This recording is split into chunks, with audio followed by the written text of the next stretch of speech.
Bab 443. Sangat menyesal. Anak kamu adalah orang pengecut dan jadi orang idiot karena merasa ketakutan. Apakah kamu masih ingin menyalahkan aku? Jerry mengejeknya, jika kamu benar-benar memperhitungkannya, semua ini memang salah aku. Tatapan mata Tiago sangatlah dingin, lontaran kata Jerry benar-benar membuatnya kesal.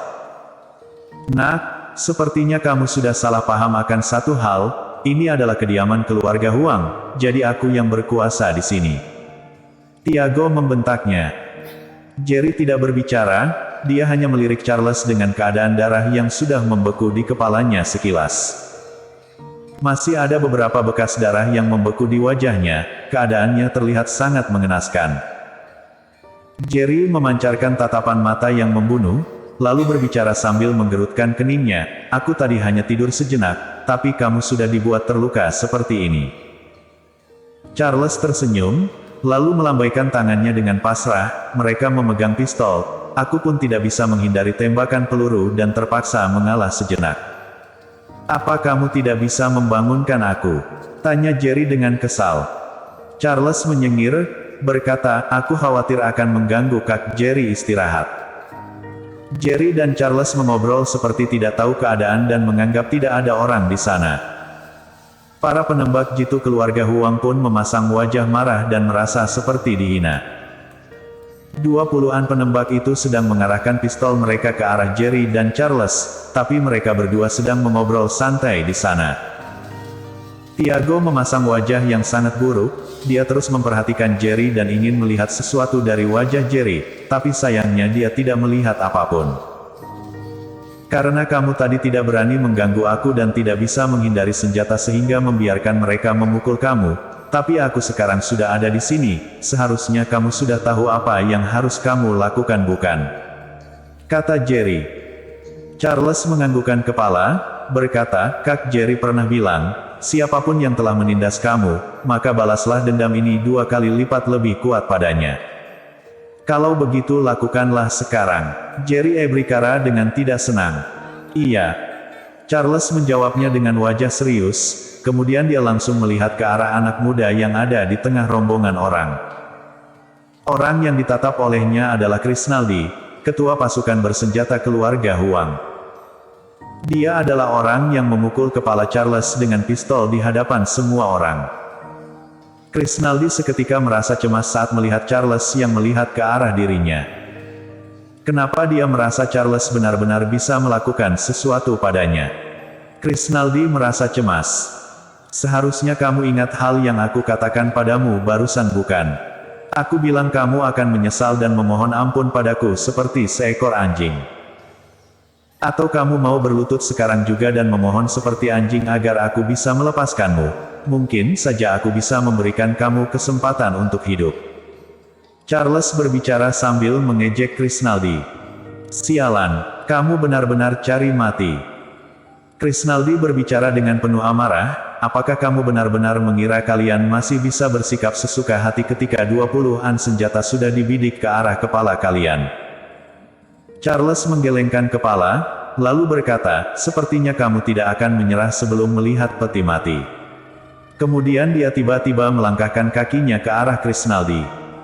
Setiap langkah kakinya memberikan tekanan yang sangat besar pada Krisnaldi. Krisnaldi pun memegang erat pistol di tangannya ke arah Charles, tapi tiba-tiba tangannya bergetar dengan hebat. Sudah ada banyak orang yang mati di tangannya, tapi dia tidak pernah merasa ketakutan saat berhadapan dengan musuh yang tidak memegang senjata. Jerry, apakah kamu sangat tidak sabar untuk mati? Tiago sangat marah melihat ini dan langsung berteriak padanya. Tapi Jerry tidak memandang Tiago sama sekali, saat ini fokusnya hanya pada tubuh Charles saja, sepertinya tidak ada hal yang lebih penting daripada dendam teman dekatnya ini. Berhenti, aku bilang berhenti, atau tidak aku akan menembak kamu. Krisnaldi benar-benar kacau saat melihat Charles semakin dekat padanya, kemudian dia pun berteriak sambil menodongkan pistolnya. Meskipun penembak lainnya juga merasakan tekanan yang besar, tapi mereka tidak mungkin melepaskan tembakan sebelum Tiago buka suara. Krisnaldi juga sama, jadi dia pun semakin merasa ketakutan saat melihat Charles yang terus mendekat ke arah dirinya. Namun yang membuatnya kecewa adalah Tiago masih tidak memberikan perintah untuk melepaskan tembakan saat Charles sudah sampai di hadapannya. Kamu bahkan tidak berani melepaskan tembakan, apakah kamu masih berani memainkan pistol di hadapan orang lain? Apakah kalian memiliki hak untuk menggunakan senjata? Charles tersenyum sinis, kemudian dia memegang pistol yang ada di tangan Krisnaldi, lalu pistol itu pun sudah jatuh ke tangan Charles. Krak krak krak.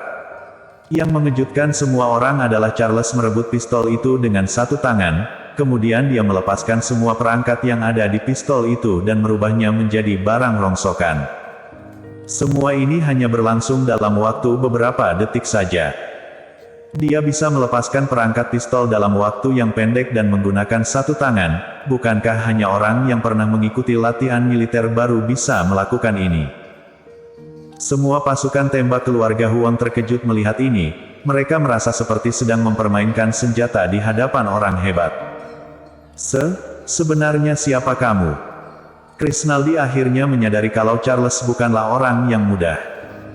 Tidak hanya Krisnaldi saja, bahkan Tiago juga ikut terkejut karena Charles bisa membongkar perangkat pistol dengan satu tangan dan memiliki kekuatan bela diri yang sangat kuat. Sebenarnya orang seperti apa yang bisa memiliki kekuatan sekuat ini? Apakah mereka adalah prajurit yang telah pensiun? Jika begitu, mereka pasti memiliki kekuatan yang sangat kuat di pasukan militer. Menurut sepengetahuan mereka Charles hanya anak buah yang ada di sisi Jerry, tapi dia bisa memiliki kekuatan seperti ini, jadi bagaimana kekuatan Jerry sendiri? Seberapa mengerikan dia? Tiago sedikit tahu tentang kekuatan Jerry. Tujuan dia menjebak Jerry datang kemari tidak hanya untuk membalas dendam saja, tapi dia juga ingin menguji dan melihat latar belakang Jerry. Jika dia benar-benar hanya anak yang dibuang oleh keluarga Yuen, maka dia pasti tidak akan ragu lagi untuk membunuhnya. Keluarga Huang tidak hanya seperti yang mereka lihat sekarang. Masih ada master lebih kuat yang belum mereka lihat. Berlutut. Charles tentu saja tidak akan menjawab pertanyaan Krisnaldi, dia menatap tajam Krisnaldi dan membentaknya. Plak. Ternyata Krisnaldi benar-benar berlutut di hadapan Charles. Bahkan Krisnaldi sendiri baru sadar kalau dirinya sudah dibuat terkejut hingga berlutut di tanah oleh bentakan Charles. Dia tiba-tiba teringat kata-kata Charles yang mengatakan kalau Charles akan membuat dirinya menyesal dan membuat dirinya berlutut minta ampun di tanah. Bukankah semuanya terjadi seperti yang dikatakan olehnya? Krisnaldi pun merasa sangat ketakutan saat memikirkan ini. Tuan, sebelumnya aku sudah buta, tolong maafkan aku. Krisnaldi bersujud di tanah dengan wajah yang ketakutan. 20-an orang lainnya pun sangat terkejut melihat ini. Dia ternyata benar-benar berlutut. Dia benar-benar memohon ampun. Aku sudah bilang akan membuat kamu menyesal, jadi aku pasti akan melakukannya. Tatapan mata Charles berubah menjadi ganas, lalu berkata, kamu bilang kamu adalah penembak yang hebat, aku rasa kamu pasti sangat puas dengan kedua tanganmu. Kalau begitu, aku akan membuat kamu menjadi orang cacat yang tidak memiliki tangan. Setelah selesai bicara dia pun langsung menginjak kakinya dengan kuat. Krak. Setelah terdengar suara retakan, kedua tangan Krisnaldi pun diinjak hingga hancur oleh Charles. Ah! Kemudian suara teriakan yang kencang menyebar di seluruh kediaman keluarga Huang. Semua orang tercengang. Sudah hancur. Dia benar-benar menghancurkan kedua tangan ketua penembak jitu keluarga Huang. Bersambung.